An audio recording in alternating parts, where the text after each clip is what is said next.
everyone. Welcome to Ham Radio Basics Live, Season 1, Episode 21. Very special guest, Shane, from this side of the radio. Shane, how are you this evening? I'm doing well, Bill. And yourself? I'm doing well. I know it's a hot one where you're at, and it's sure a hot one where we're at as well. I mean, that seems to be the name of the game pretty much anywhere, even up north. I'm talking to some of my friends and family up in Ohio and Pennsylvania, and they're saying it's just brutal up there as well. It's like it's summertime or something. I don't know. Yeah, this summer thing. I don't know. I don't know what all that's about. So. Right. But we've been having, what I've been doing is going around the ham radio YouTube community and having people on, just taking some time, getting to know them, where they're from, just a casual chat. I mean, I've had on quite a few really good people that have mentored me, like I had Scott from Ham Radio for Non-Techies. Yeah, I had Michael Martins on. I've had Josh on. I've had Jason on. I mean, Mike, Kate, MRD. Just some really good people, and I've learned a lot from them, and and I look up to them, and I've learned a lot. And I want to start off by saying I've learned a lot from your channel as well too. Well, thank you. I try. I think and that's one of the reasons personally, why I got started on doing a YouTube channel was because I wanted to pass on being helpful to people. Right. And I think that's part of what I think a lot of us do here in the YouTube community. Now, I don't know if you're aware or not, but I also have a fairly large drone channel. And it's the same kind of thing. But one of the things I found, just to kind of start things off, I really found the ham radio YouTube community to be, I would say, just a lot more helpful, and not so much, clickbait or this or that. People are out there. They're out there to put, Josh, Jason, you, Mike, everybody's out there to put videos to help educate, to help inform. Right. To say, I got this antenna and it works great with this radio, or this tuner, I think it works better with this, or, this kind of power pole setup works, just these kind of things. And I think it's so important with that. So it's kind of like virtual Elmering. Yeah. If you think about it, because everything, everyone goes to YouTube to learn, any kind of task that they have that comes up. It's like every time I have a problem to solve, where's the first place that I go? I go to YouTube. How do I replace this part? How do I fix this? So I think it's fantastic that we have such first of all, it's a diverse and large community, and it's like your 24/7 Elmer. If you need something, Mike's probably got a video on it, or if you need something, Jason's probably got a video on it, or if you woke up at 3:00 in the morning, you were looking at radios, I bet Josh has got a video on it. So it's like it's a giant club that's turned into the Elmering, virtual Elmering. That's the greatest part of it. Shane. You put it so well. So, one of the first questions I ask everybody is, how did you get started in ham radio?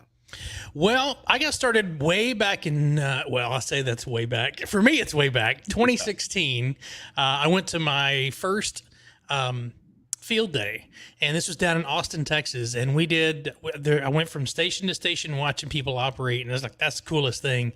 And then I watched them do satellites, and they did a contact with the ISS. So once I saw that, I was like, okay, I'm hooked. So got my my tech, and played with 2 meter, 70 centimeter, working satellites, and then storm chasing came up because it's Texas and everybody storm chased in Texas. So we used it for that.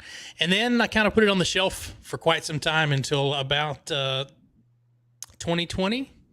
And when everything kind of shut down, we were just like, well, now what are we going to do? And just started, looking through YouTube, and I was like, you know what? I saw Mike's video where he was doing Parks on the Air, and I was like, well, we may not be able to go out and do tons of stuff, but I can go into park and set up a radio. So started studying for my general, passed my general in about 3.5 weeks, and went out and started doing POTA. And I've kind of bit the bug ever since, or the bug bit from that point on. And one night I had a station setting up here on the table behind me, and we were just listening for people who were calling CQ, and I talked to someone who lived in Tennessee, and he was live on YouTube, and I was like, what is this people doing live radio on YouTube. What is this? What is this madness? And then he after we had a QSO for quite some time, and then he introduced me to Discord, which I'd never heard of before. And we're late 2020, starting into 2021, and then I found this guy, that character Joe Brett. I found his Discord, and it's been downhill ever since. So, because he told me, he's like, you know what, you should do a YouTube channel. And I was like, I know nothing about YouTube. I barely know anything about ham radio. So what am I going to teach anybody? And I guess it's one of those. I put all of my mistakes on display so that everyone can learn from them. Well, obviously YouTube's a learning experience in and of itself. And it takes it's kind of like a little bit like there if you follow the formula, usually you're pretty successful. Okay. Yeah. And that's one of the things I think, and I can make a differentiation between ham radio YouTubers and like drone YouTubers. For drones, it's really kind of oversaturated right now. It would be like, I would say, a couple of years. I've been doing drones for like 6 years, my channel.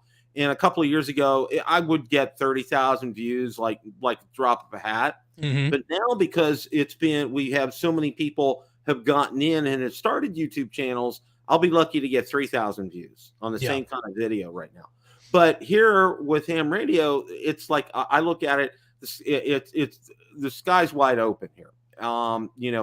You put out some good content, people will come, people will watch it, and I think that's just part of the name of the game. Okay, there's no rocket science, there's no keywords or anything. You put out good content, people will talk about it, and they'll let others know. I mean, that's just really kind of the way it is.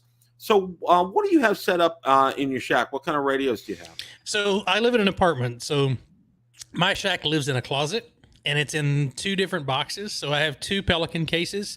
I have a 7300 in one Pelican case, and in the other Pelican case, I have a 20 amp hour lithium iron phosphate battery, and I have about 6 or 7 different kinds of antennas, from in-fed half waves to the Coffee and Ham radios, their antenna. I've got a spike antenna in there. Anyway, it's just a bunch of wire antennas. And then on the balcony, I'm on the 3rd floor, so I was fortunate enough to be able to throw one of the in-fed half waves off the balcony so that it's in a sloper configuration, and I can just get on the air and try to make contacts that way. But it can only come out at night, because if the apartment owners ever found out that I was throwing antennas off the edge of the building, they might get a little perturbed about that. And I have a S8 to an S9 noise floor during the day most of the time. So at night, when most people go to bed, it'll drop down to a 7 or an 8, so it's usable. But yeah, so that was another one of the draws to going out to doing POTA, was I can actually take a radio out and hear people. And the first time I went out to do POTA, I set everything up, and I turned the radio on, and there was nothing. There was no noise. There was no nothing. I was like, something broke. I done messed something up. Again, new general here. I was like, I done screwed up now. And come to find out, no, there's just an S0 noise floor. And I was like, whoa. And then you have somebody that gives you, that comes back to your call, and it's just blowing you off the table. And it's like, yeah, you were just barely moving the meter, but you were so freaking loud on my end. That's awesome. Yeah. Well, and that's the thing. I kind of have a similar situation, but I live in an HOA. Okay. And I got to say this, and it's really, talk about a lucky coincidence. HOA Ham, Bob, he lives in Tampa, and that's where I live. Okay. I mean, I found that out, and we connected, and we're going to get together sometime, because I told him, I said, you know what? If there's a channel that I will go and watch and probably spend money on after watching things, it's going to be your channel, Bob. Every time you come out with something, it's just like it's golden. And he just went out. I don't know if you saw his latest video. Chameleon's coming out with a new antenna, and it'll be out like in mid-August, he said. And he was the very first person outside of Chameleon to get it and to use it, and he put a video out about it. And I saw that. The coil. Yeah, it was fantastic. I'm like, and I'm at, I emailed Chameleon, when's it available? Put me on the list. Okay. It's like, okay, there's some things a lot of ham radio guys are weak in the knees for. for me, it's antennas. Okay. Yeah, it's most of us. It's like, okay, if something's coming in the mail, the missus will say, another antenna. I mean, it's kind of like, I said, be lucky I'm not getting like a $1,000 radio. Yeah, okay? Another radio, exactly. Another radio, okay, to add to the collection. So, just to kind of let you know how I got started, I moved to Florida here in 2011, and one of the things I realized was, obviously where I live, it's a hurricane-prone zone. All right. Right. We don't get as many hurricanes on the Gulf Coast as they do on the Atlantic coast, because it takes an effort for a hurricane to get up through the Gulf and then around and to us. Right. But I wanted to be prepared for emergency communications. In case obviously cell phone towers can go down and you could have a problem. So and everybody said, well, you can do GMRS, and I'm like, okay, yeah, but they said if you really want to do it right, you need to get a ham radio license. Yeah. So I dove into it in 2014, and within short order, I was probably within about, I would say, not quite a year, I got my amateur extra. I just boom, and I used a method to study. I'm not sure if it was Ham Test Online, but I think they ceased operations in June because nobody could take over the website. Right. But what I really liked about them was they rotated their question pool. So you weren't memorizing answers, you were knowing the answer. Right. And finding that association. Yes. And it made it so easy for me to take the test that way. So, but yeah. And then I kind of got a little waylaid. We ended up moving, but finally, about a year ago, I started getting really active again. I joined a good club here locally, who's very helpful, and I was getting ready to get really going, and then this hit. So right. But it's kind of like just put it on pause, and we'll get moving forward here eventually. It'll be there when you get mended up. Absolutely. Well, one of the adventures here in Florida, and I'm sure you probably can commiserate being in Texas. Okay, when you go to do POTA, it's like you got to do POTA, say like up in Ohio or Pennsylvania or up north. You don't really, it's like you mostly have to worry about bugs. Okay, right. But you're down here in Florida, you got to do POTA. You got to watch out for creepy crawlies. Okay. Mm-hmm. And gators. You know what I'm talking about living in Texas. I mean, it's kind of like, oh, okay, you got to have eyes in the back of your head, and not only creepy crawlies, but those things in ponds called alligators. I mean, we live in our development. I think we have like 10 ponds. They've cited at least a gator in every pond. I mean, that's the rule of thumb. If there's a body of water in the state of Florida, consider it having a gator. It's got a gator in it. That's one of those things, So, but all that aside, POTA is so much fun, and and I think I was so glad that they, I forget the person. I know the history of it, and I'm trying to remember how that came up. But I mean, that was a godsend for ham radio. Okay? Yeah, it was originally that the ARRL did the national parks on the air, and then it just kind of it did so well for the year that they did it. They just decided, the other entity that's running now said, hey, you know what? We're just going to keep it going. Yeah, just call it Parks on the Air. That was a godsend. I mean, that really, and it sparked clubs. It got people out. It got people engaged. It got people going. One of the things, Shane, I think, and I think this is the weakest link right now in ham radio, is okay. We do so well, and I'm talking us on YouTube and everything, at getting people to help them get their licenses. Okay. We do, I know Jason had a class. I think he had a technician class on today. Okay. Fantastic. Josh has done the same thing. Everybody, lots of people have done that. And it's really good. And everybody does a really good job. But I think where the problem lies is if you're not hooked up either with an Elmer, or that somebody, or a club, I think there's a void there. Okay. Because I've heard so many stories of people who have gotten, maybe their tech, their general, but they didn't have any Elmers or any encouragement to continue, and they just lost interest. It's like they'll buy maybe a little bit, they'll buy maybe a Baofeng, or maybe spend $100 to get a cheap Yaesu or whatever, and then it just sits on the shelf and they don't do anything. That's because they need to get engagement. What are your thoughts on that? Yeah, I think one of the big things, I think there's been a shift, and 2020 for me was a big shift, and that's the fact that clubs. I've been a part of one club in my entire life, and the reason why I've tried almost every club here. There's one that's I think it's over in Richardson that I haven't went to yet, and it just seemed like there was either it was really cliquish, or it was very very political, or it just didn't really seem a fit for me.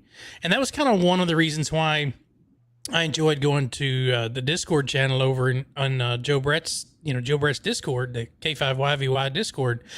That, to me, because of the people that are there, and there's a vast amount of knowledge from new hams to Don N5SKT, who's been a ham for eons. He's probably going to kill me for saying that, but he's been a ham forever. So you've got pretty much anything and everything that you could think of as far as Elmers and people who are in the community, but it's virtual, and it's housed in this one area where it's a bunch of like-minded people. And if you've got a question, you can ask it. If you need to hop into a video room, you can hop in there and you guys can video chat about it. I've asked antenna questions in there. I've asked, how to, what kind of radios should I be looking for? And I just kind of took that as like, okay, I really don't need a local club. I'm just going to go hang out with my virtual club. And I've got, and if I need to, talk to Mike about something, Mike's done everything. If I need to talk to Jason lives about 10 miles from me. So I just decided that I really didn't need the whole club atmosphere. And that's where I found my motivation, was through these guys and virtually. And I don't think people are introduced to that enough, like that there is a community out there. They're a digital community. They don't all live in the same state as you is, but there is a community there to help you. And I think that's why, like my channel and Jason's channel and the Clubhouse channel and Joe Brett's channel, I think we try to drive people to come to Discord. Like, if you don't feel like you fit into a club somewhere and you want to know more, you need more information, come join us in Discord. We've got every skill level in there, from people who just got their tech to someone who's been an extra for forever and a day. And that's kind of where I think for someone who's motivated and wants to go out and find these these virtual groups, they're out there. There's the Toad's Discord. That's another good one. There's just so much information that I don't think new hams really get to see unless they find one of us on YouTube, and then we kind of direct everyone together. So, if you're on Josh's channel, you've probably seen one of us on Josh's channel.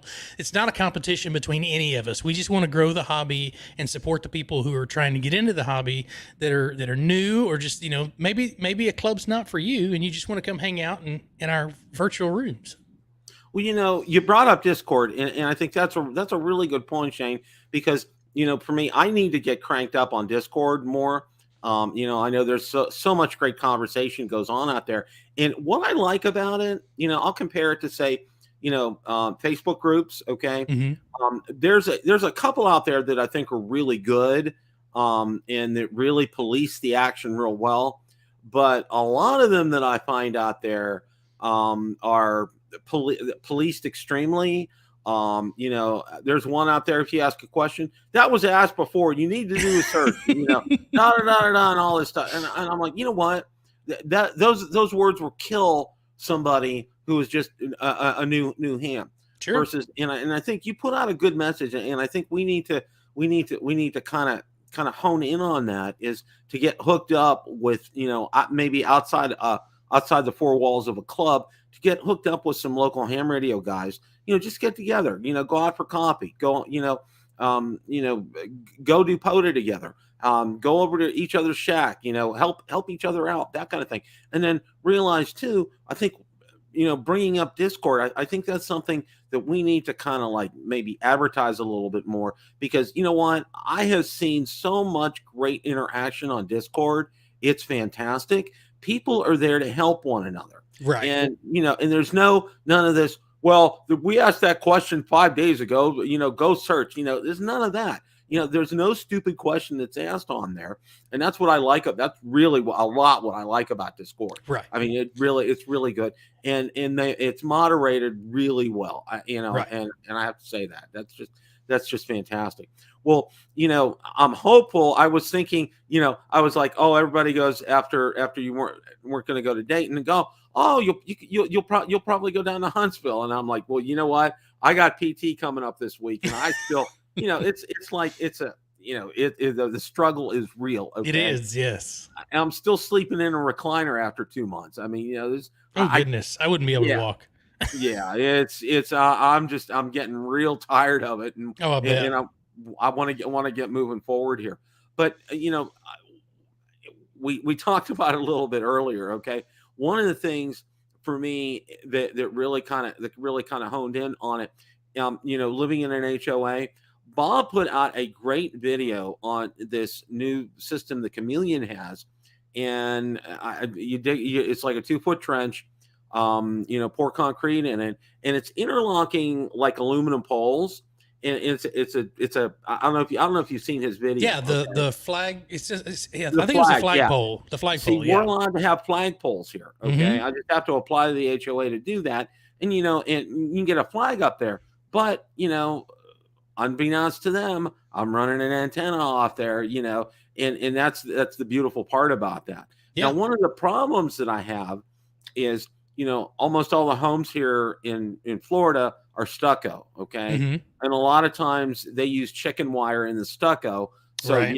That's a real, you have your own Faraday cage. Yeah, exactly. Kind of a thing. So, it's a trouble. Well, one of the things that I'm going to need some help with is, in order to get that antenna in from outside, I gotta get something through the stucco. I don't want to do the through the window thing. Mm-hmm. I could do it, but you know what? I've heard so many things about that. I'm just like, I just need to find somebody that can help me, because I right now, even if I was so inclined, I mean, it's not going to happen for a while. So right. That's kind of like. I would like to see what Bob did, because Bob's got that. He has a whole patch panel on the outside of his house, and I'm curious. I haven't seen his house. I don't know if he has the same kind of stucco that you've got, but he might have some solutions there as to how to get through to get into an actual shack.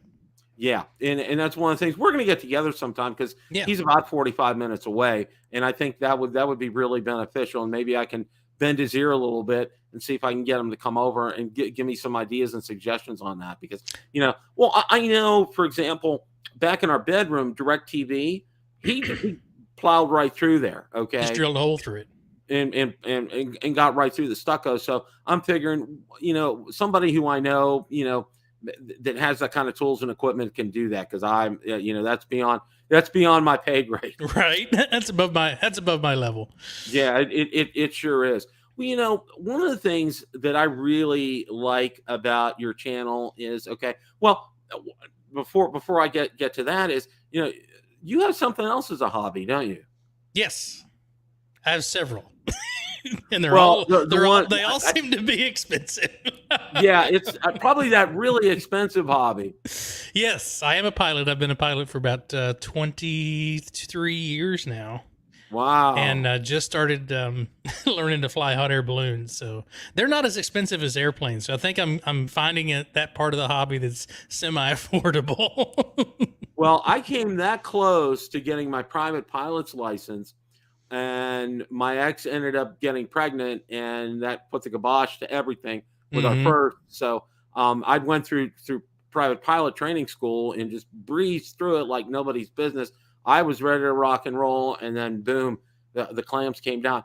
Well, one thing that's real interesting, I found that several of the guys that watch my drone channel are ham radio enthusiasts, believe it or not. Okay. Yep. And they come on here and they watch a lot of my videos. And there's been several out there that have actually used drones to drop, like a bungee cord over a tree, with a weight on it. Just drop an antenna over a tree with it.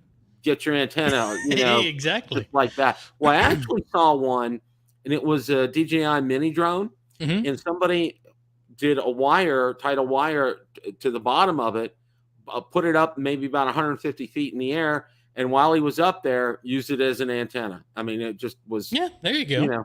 can Just do I that think kind of I stuff. think that one's got a battery life. If it's not too windy, I think you can get a half hour out of that. Oh yeah, oh So yeah, so, yeah. If it's not too windy, you can probably do pretty good on that. Well, yeah. one of the things that I wanted to run by you, which I thought was real interesting, because I've talked to several. I have several other friends who are private pilots, and taking the FAA Part 107 exam. Okay, Hmm. which I did that, and I'm recertified.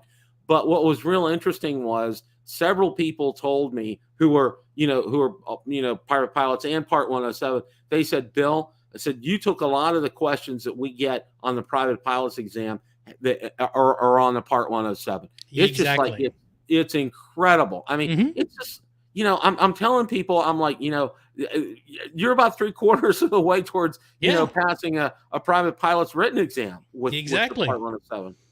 Yeah, when I did my 107, because I have my private pilot's license, all I had to do was go to an instructor, I had to do the online course, and the instructor had to look at my logbook and make an entry in my logbook, and then that was it. I didn't have to take a test or anything That was it. Yeah, because I already had the private pilot stuff. But yeah, I mean if you can pass the 107, you're really really close to being able to pass the private pilot exam. yeah. Oh, yeah. Well, one of the things that I found that's real interesting. Yeah, I know we're talking about drones and planes here for a second, but I think we're allowed. I think we're allowed to here. I don't think we have an agenda. No, there's no real set agenda here. But one of the things I think is real interesting here, Shane, is down in Florida. Okay, the market for like Part 107s. Everybody's telling you, oh, get your Part 107, hang your shingle up, and you'll have people knocking on your door, real estate people, and da da da, and all this stuff. Well, it's extremely cutthroat down here in Florida. But conversely, like up in Ohio, and I was talking, my son-in-law is a big he has his own drone up there too. He said the sky's wide open up there. There's not as many people doing it up there, and it's real easy. But you got to know what you're doing. Okay, Oh, absolutely. Yeah. you just don't throw out, oh, here's my card, come look me up. You got to do marketing. You got to set up, a LLC, get Get some insurance. insurance. Yeah. Yeah, there's a lot to that. I mean, it's just not, you just don't go out and start doing that kind of stuff. But I mean, yeah. So I use an app called it's called Drone Up, mhm. and once you have everything listed in there, they actually will solicit pilots for work. Like there's always pop up contracts that come up. They're doing either surveys of lots, and they just say, we need this. We need you to take this picture, this picture. We need this shot. They'll describe the shots for you. And then all you have to do is go out and fly all that stuff, upload them. They pay you. Yeah. So that's they had a giant drone set up down at the mall parking lot here not too long ago. The quad helicopter they had set up was probably as big as a small truck. It was huge, Oh, and that's wow. what they were using to promote their business. So, Wow. Drone Up's a good one. The Dallas Fort Worth area is saturated with 107 pilots doing real estate stuff, but there is a market here for it. Not just real estates, but land surveys, power line surveys, stuff like that. It's just crazy seeing what that market's developed into. Once you get some regulation in there, and you don't have just a bunch of yahoos flying whatever they have out in front of Yeah. your house or your neighbor's house, or just go buzz the airport because they think it's cool. Once they kind Oh, of yeah. put a little structure to it, it made a whole bunch of sense. Yeah. And there's too many. There's too many. Too many. Too many. There's some bad elements out there. The whole reason that drones are going to do have what's called remote ID, and I think you probably heard of that, is because of these wonderful people that decide to go flying over an NFL stadium on a Sunday afternoon, and then Yeah. they post, and then of all the wonderful things they do, they go out and they post it on YouTube. I mean, just go Right. do stuff. Well, one of the things that I share on my drone channel is I tell them, look, I said, you know what, I know the FCC and the FAA are separate entities, but I wish the FAA would take some lessons off the FCC, because especially in terms of enforcement, because I know, and this is what I tell a lot of the drone guys, I'm going to say, look, I said, you go out there and you start to misbehave on ham radio, okay?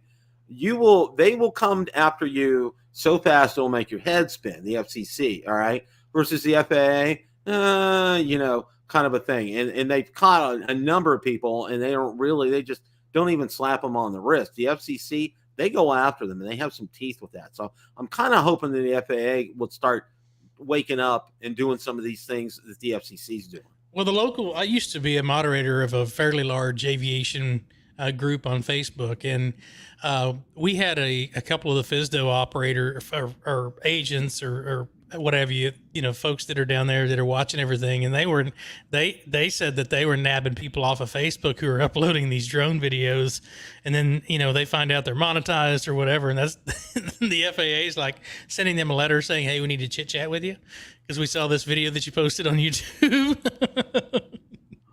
Well, there was a famous one over in Philadelphia, and he's gotten fined $150,000 from the FAA. Yeah, and I know him, and it's just like he kept doing it, and he let the letters stack up and all that kind of stuff. Right. And I'm like, you know what? Just we're not going to go there. So, question for you: have you been to?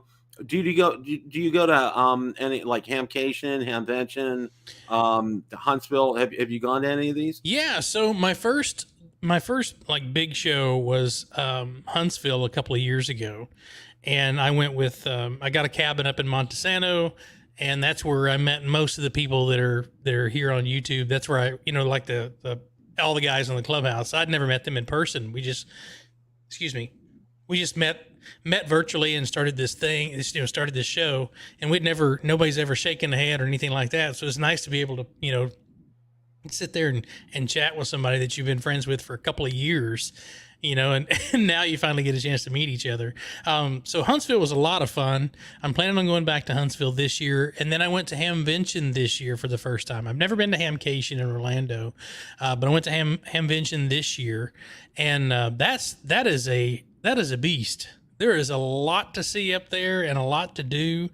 And we had to do it in stages. I would go go to one of the buildings for a little bit, go back to Jason's trailer and hang out, have a beer or two, go back up to the building, because if you take your time and go through and see everything, it takes you a bit to get through all of that. And then not to mention all the forums that are going on at the same time. So it's a whirlwind at some of these conventions. The one in Huntsville, I really enjoyed that one. I almost enjoyed hanging out at the park, and because the Montesano is a POTA park, so we just set up radios and did POTA for 3 days. So that was a lot of fun. I know there's a video out there. Mike and I did a competition to see who could activate the park the fastest, and so it was that made the whole experience even that much better. So you can hang out with my friends and do stuff like that. So, but yeah, I look forward to Huntsville again this year. I can tell you, Orlando, over there. I've been over there to Orlando. It's kind of like, imagine Hamvention. It's about 25% the size of Hamvention. Okay. There's like maybe 2 or 3 main buildings, and then they have RV parking there. It's great. Don't get me wrong. Okay. It's kind of like I call it a mini Hamvention. Okay. Mm-hmm. It's still but what's nice of what I like about that is you can find most of the main, for lack of a better term, vendors like in one of the buildings. Okay, they're all going to be in there. Mm-hmm. So like Yaesu's going to be in there, ICOM's going to be in there, Kenwood's going to be in there. All your big things like Ham Radio Outlet, DX Engineering. They'll all be like in one of the buildings there. But because of that, it's also a little bit more crowded. So you gotta watch that there, and parking can be really challenging over there. Now I know up at Hamvention, and I talked to Anthony and AVOX. Mm-hmm. Yep. And he didn't get to go this year, but he was telling me when he went to park at the high school, because they have a shuttle that leaves from the high school that takes you over to the main gate over there at Hamvention, which is really kind of like the way to do that. It's really smart, and the shuttles are running all the time, which makes a lot of sense. Sure. And you brought up a good point, especially at Hamvention. It's probably a good idea just to do like a building at a time, mm-hmm. because, you're trying to soak all this in, and number one, and number two, you can get dehydrated pretty easy there. Oh yes, absolutely. And, and besides, when you get to be a little bit on the older side, like me, okay, you need to take breaks a little more frequently. for these kind of things. I'm even a young guy, and I still got to take breaks. Oh yeah, oh yeah. Well, I mean, that's genius that Jason, goes up there with his trailer, and he's gotten a good spot. I know he told me, that he pays for that in advance, so he's gotten a decent spot right behind one of the buildings there, and it's real easy to get in and out of. And that's just genius to do that, because you're there, you're on site. It makes it so easy. You can go to a building, come back, go at your leisure, get some rest, share some beer with the guys, just have a good time. And I really like it. I think that's a great idea to do that. So did you find anything, to bring home with you? No, because I went up there, I wasn't even planning on going at all.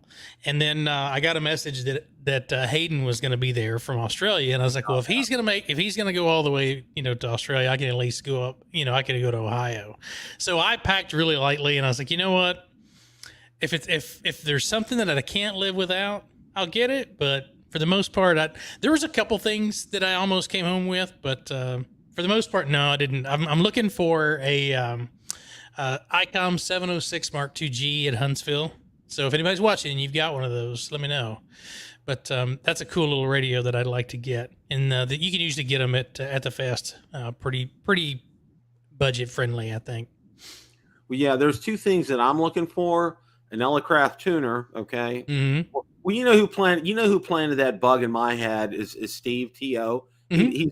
He planted that bug in my head, and I told him this was so funny. He put out like 3 or 4 videos in a row, and every one of those videos I bought something off of him. And I told him, I said, Steve, I pinged him. I said, can you do me a favor? He's like, what's that, Bill? I said, can you wait a couple of days before you put something else out? My checkbook's taking a real hurting right now. He's doing a good job of spending your money. Yes, he is doing a very good job at that. Those dadgum links. Yeah, and then the other thing I'm looking for is an ICOM 7100.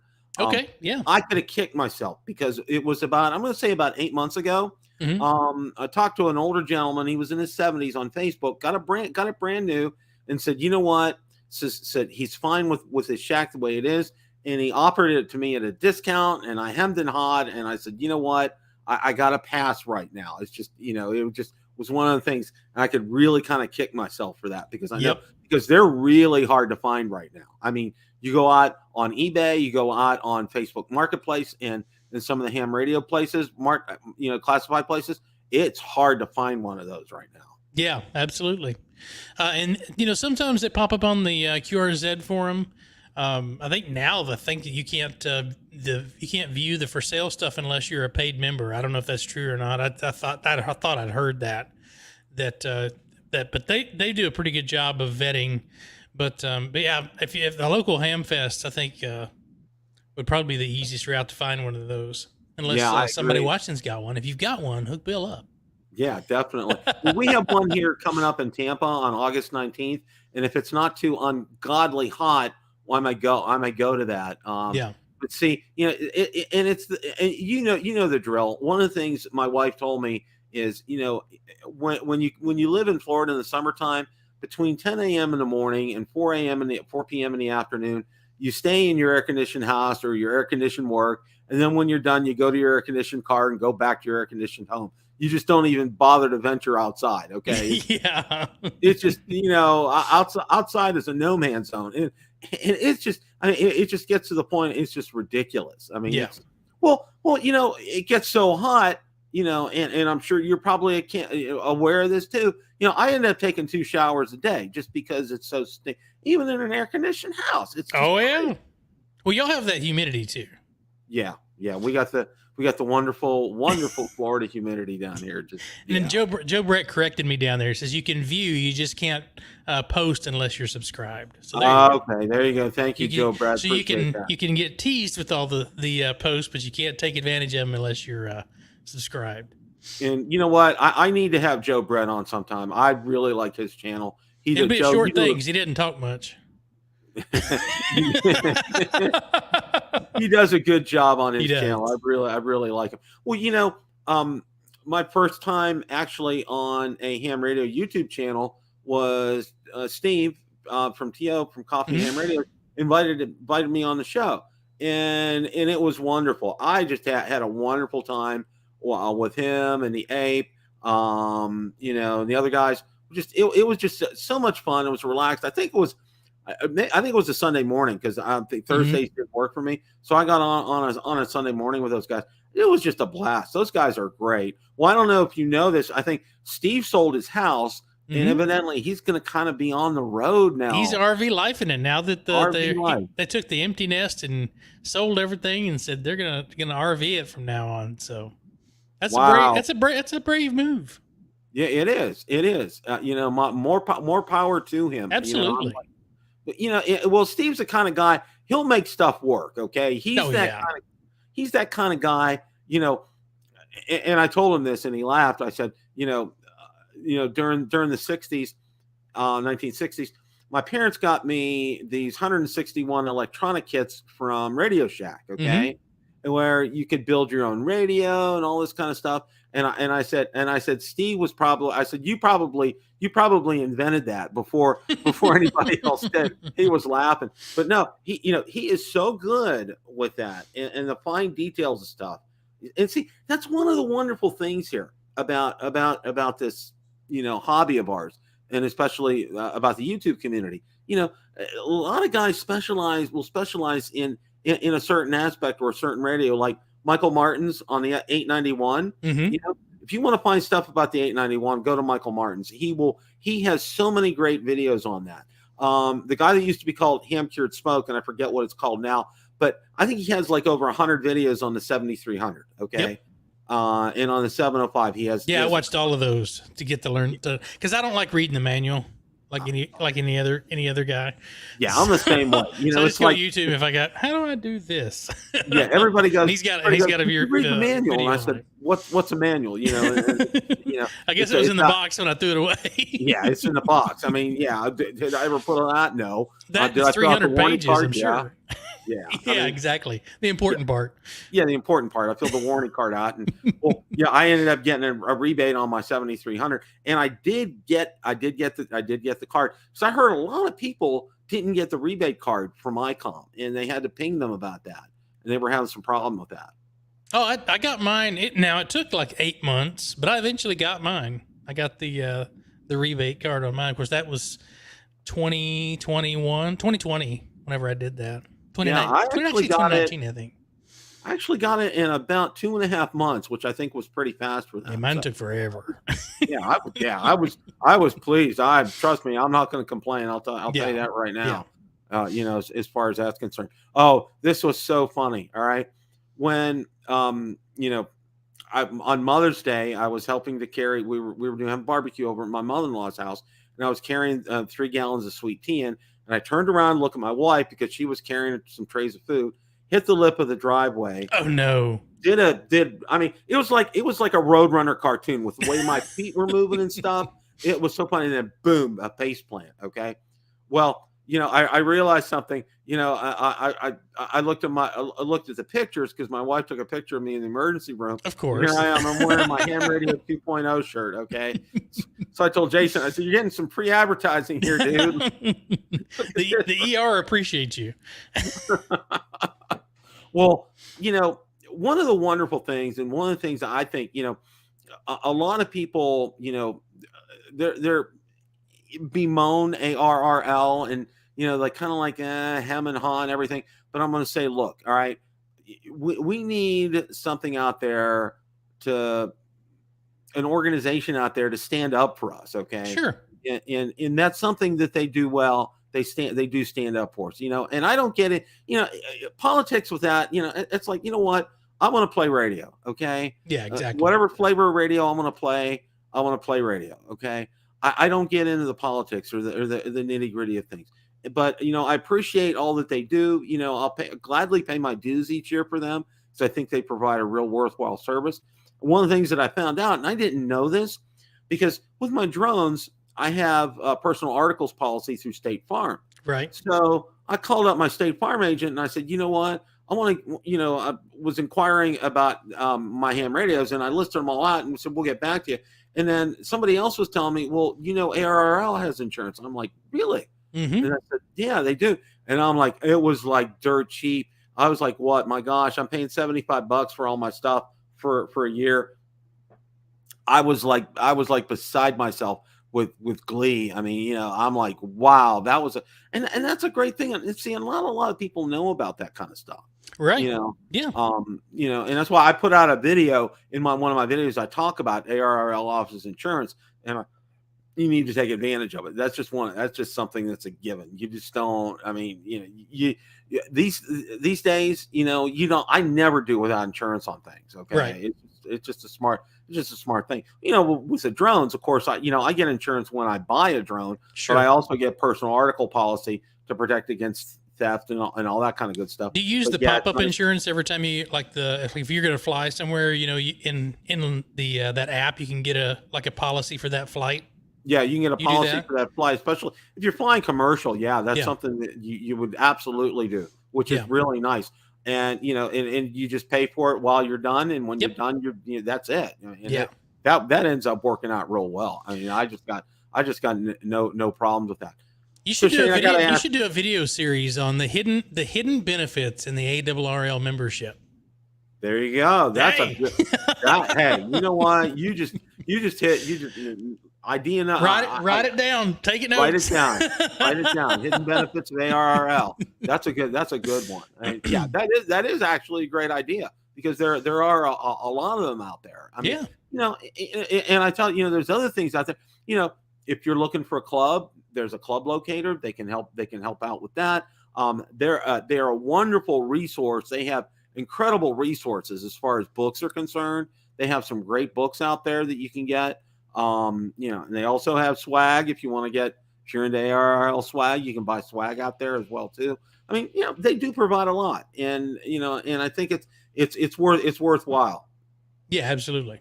Yeah, as far as that's concerned. So Shane, I got to ask you this. All right, Mm-hmm.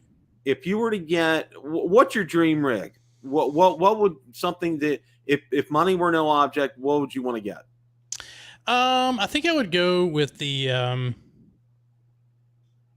maybe what is it? FTD 101, FTX 101D, the big one, the one that's up from the big Yaesu, and probably a 4-element step IR, and maybe one of those fancy I'm forgotten the name of them now, because that but that 1500 watt amplifier that some of those guys are using. That would be nice. Yeah, that would be great, because I could get pretty much any band that I want, and then throw as much power as I want at it. Yeah, I got spoiled. So Steve from the Clubhouse, he KO4 AFL, he's got that 4-element step IR, and I was using it on 10 meters, and it's got about 11 dB of gain on 10 meters. So that wow, yeah, that makes for a big signal. Wow. Well, one of the things that's been a real challenge lately, I know obviously I haven't been able to play radio, but I keep up with everything every day. It's been a real challenge lately, because a lot of the bands are just like, the way the solar cycles are, it's just like hit or miss every day. I mean, it's just like it's like roll the dice whether or not you're be able to make contacts that day. Well, you never know until you throw your call sign out. That's what I always say. Is the scope may say, or the forecast may say it's going to be crappy for that day, but you throw your call sign out, you may make 20 contacts. Yeah. You never know. Yeah. Well, and that's one of the things that I tell people is just because you go out there, or you'll see something, don't stop from going out there to try an activation. Oh, absolutely. Yeah. Just go out there and throw it out there, because you never know, you might get a hold of something. Yeah, well, absolutely. One of the things that I found real interesting, this was so funny. Okay. I bought a Yaesu FTD5 back during Hamvention, because I think HRO had them on sale. Okay. It was like $100 off. I said, you know what? Yeah, I'm just going to bite the bullet on that. And I got it set up, and this just absolutely floored me. Okay. Everybody says, and I have a signal stick. Everybody goes, you got to get a signal stick on that right away. Blah, blah, blah. I'm like, yeah. I love signal sticks too. I love them. Right. Well, I have the stock antenna on there, okay, and I live about 4 or 5 miles away from a repeater. Wouldn't you know it? I hit that repeater with that stock antenna on there. Oh yeah, yeah. I was just, it floored me because, because I'm so used to every time I get an HT, that rubber ducky that comes with it, it stays in the box, and I'll put a signal stick or a comet or something else on it, and I'm like I was flabbergasted. I really was. So there's always that idea of there's something that works and there's something that's better. So the stock antenna works. They won't say that it doesn't work, but the signal stick is better. Oh, I've gotten much better signal reports when I yank that rubber ducky off and throw a signal stick on it. Oh yeah, no, absolutely no problem. One of the YouTube channels, okay, that really, one of the ones that just absolutely cracks me up all the time, I'm ready to laugh at, is Mike K8MRD. Okay, and I watch Mike's character. He does that mailbag, okay, Mailbag and Monday. I just I live for watching that because it's just so funny, and it's a microcosm, and he goes over a lot of stuff that he gets through the week and comments and everything, and that because you'll see comments on your videos and stuff, but it's like some of the ones that he gets were just like unbelievable. Oh yeah, you're always going to have some of those guys out there. Yeah, I did a video with the Smoking Ape where we tested the spectrum purity of an HT, and I got a comment last night, and I looked at it, and the comment was ginormous. And I was like, oh, great, here we are. Someone's going to be ranting about blah, blah, blah, Chinese shrunk, blah, blah, blah. And I actually went back this morning while I was drinking coffee, and I was reading it, and that was probably the most well put together, thought processed, great, informative content I've ever read as far as a comment. Wow. And it was very good. And I told the guys, like, there you go, man. I couldn't have said it better. He was agreeing, but he was letting me know that there were things about the device that I was using that I hadn't known yet, and there were things, there was attenuators that I should think about and things like that. So it was very. So you do have some of those Yahoo comments out there, but you do get a lot of people who watch your stuff and say, hey, you might have missed this or you might have missed that, and I've tested this and this is how I did it. If you wanted to try, maybe you get a different result. There's a lot of good back and forth feedback that comes from a lot of those videos as well. The ones that come through mine that are negative, they get deleted. There's no need in having that crap on my channel. I don't want to see it. It's my channel. If you don't like that, don't subscribe. But if you're going to come in and post a bunch of crap, it won't be. As soon as I get the notice that it on my phone that someone's commented, I go and look. If it's a decent comment, I'll leave it. And I don't delete all the negative stuff either, because I make mistakes. But if it's just someone just coming in being a complete and total a-hole, then I'm just gonna no, we ain't got time for that. Yeah, I'm the same. Same rule applies on my drone channel as on the ham radio channel. It's like there's too much negativity in this world today, and we don't need it out there. Well, one of the things was, okay, I did a review on the MPass 2.0, okay, and I went through and I did a basic setup on it, did an SWR test and everything, and did the one radial and said, now, I didn't get the radial kit yet from Chameleon, but I'm going to get one. So, I know the SWR will get better with that. But I said, this is just an initial test because I wanted to get it set up and get a video out there together. And boy, oh boy, the comments I got, and I deleted a bunch of them because, it's like, well, you know what? You should get a resonant antenna in the first place and not have to deal with that blah, blah, blah kind of stuff. And I'm just like, okay. It's like, well, if you would like to send me one, go right ahead. Here's my PO box. You can send me one. Or, here's a famous one. Okay. On a, I was looking for a tuner for the FT891 and I found a good one. I got an LDG tuner, but out there, well, you don't need, if you have a resonant antenna, you don't need a tuner. I get, oh, good Lord, here we go.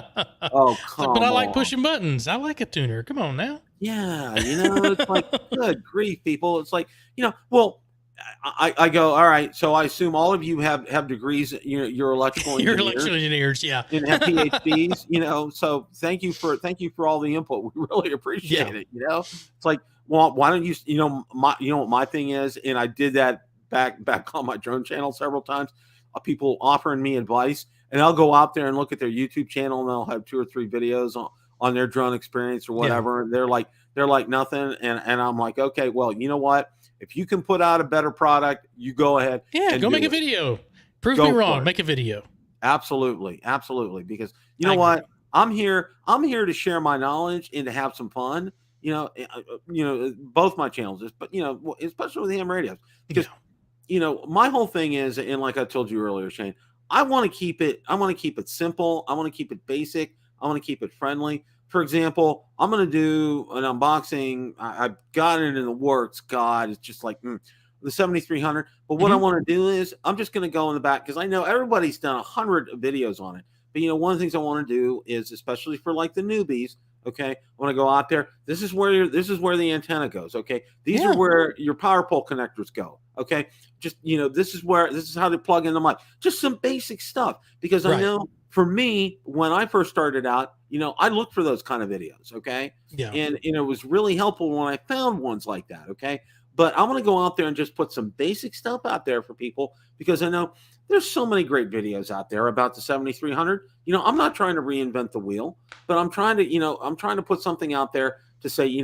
before you get started on it, here are just some basic setup tips you can do. Yeah, exactly. So, and it's interesting that you say that, because Ham Radio Dude and I, we did a video together, and we had the almost exact same footage. And what's interesting is you can take the exact same footage, give it to 4 different people, and you'll have 4 completely different videos. So someone is going to tell the story differently. Like, no 2 people, unless you just copycat back and forth, put your own spin to it, put your own, what you find interesting, put your take on it. And I always say the best people on YouTube are the genuine people who are just being real. That's just, this is me. I'm not trying to be a showboat. I'm not trying to be, a super tuber or anything like that. It's like, this is just a guy showing you my pains as learning the hobby. Exactly. And, and I got to say this, all the ones that I've encountered here on YouTube are like that. Okay.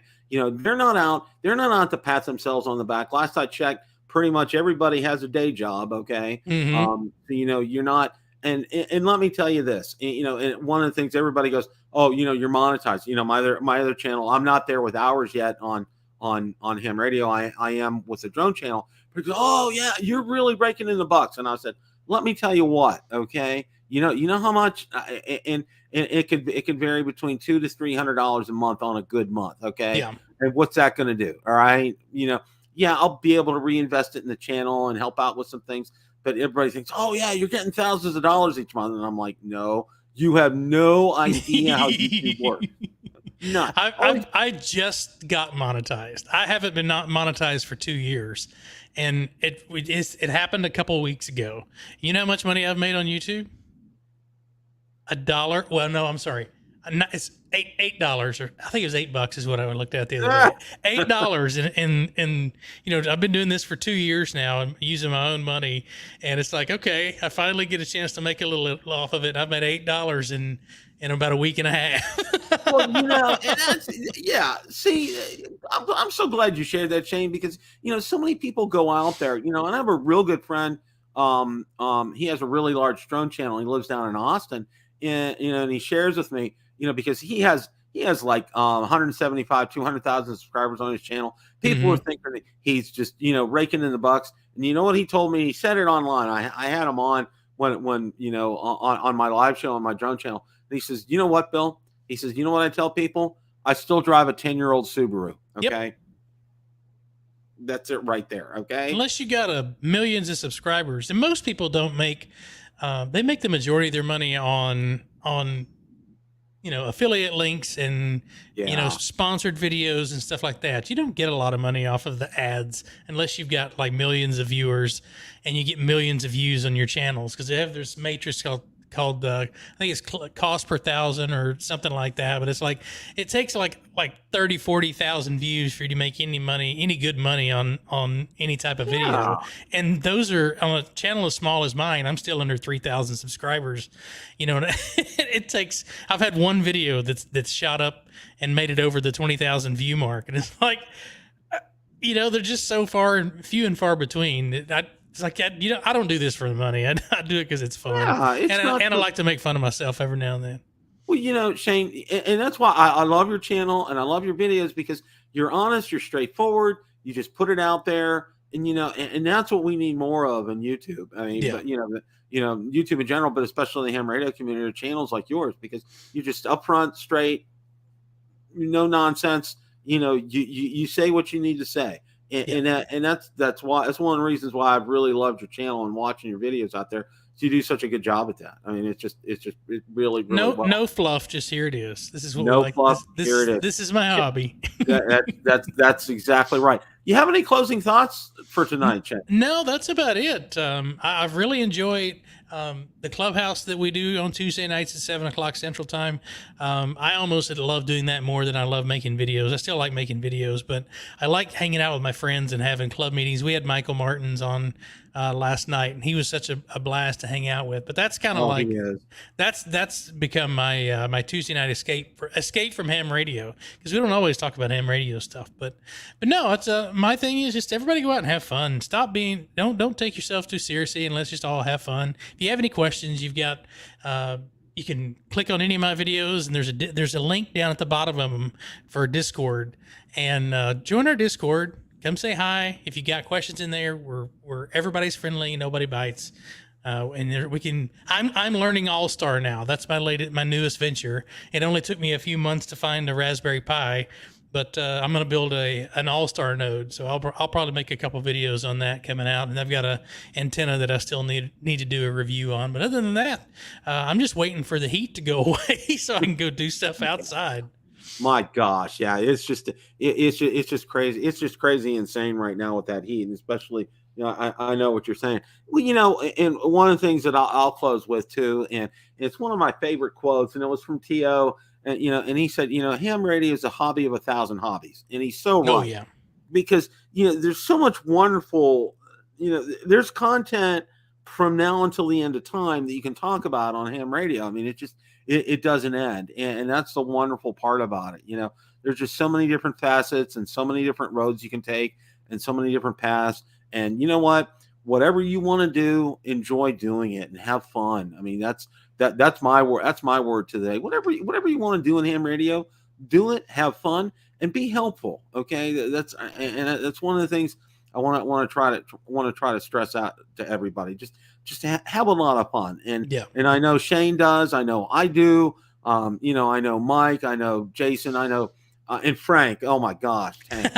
you know, he was a hoot. I had him on the show. Oh, I got to share this with you real fast. Yeah, Shane. absolutely. When I had him on the show, okay, it was like I was like 10 minutes into the show, and who was it? Somebody says, "Oh yeah." He doesn't know you're on at 7:00 Eastern. Okay, somebody pinged him, and he's I'm so sorry. You know, completely forgot.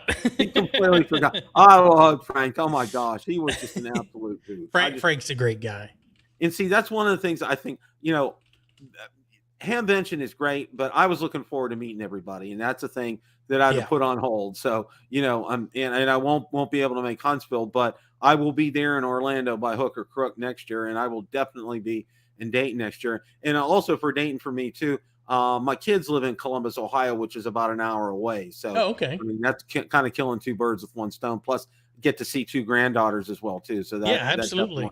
That definitely helps out. So I want to thank everybody. We had a great crew tonight in on the chat. Just some awesome people. Thank you guys so much for stopping by tonight. Make sure if you have not subscribed to this wonderful gentleman's channel, please do so. He puts out some great content. You know, always, you know, I promote everybody that I have on the channel because, you know, I really love this wonderful hobby of ours. Everybody have a great rest of your evening. 7-3s to everybody. Take care. 73. Have a good one.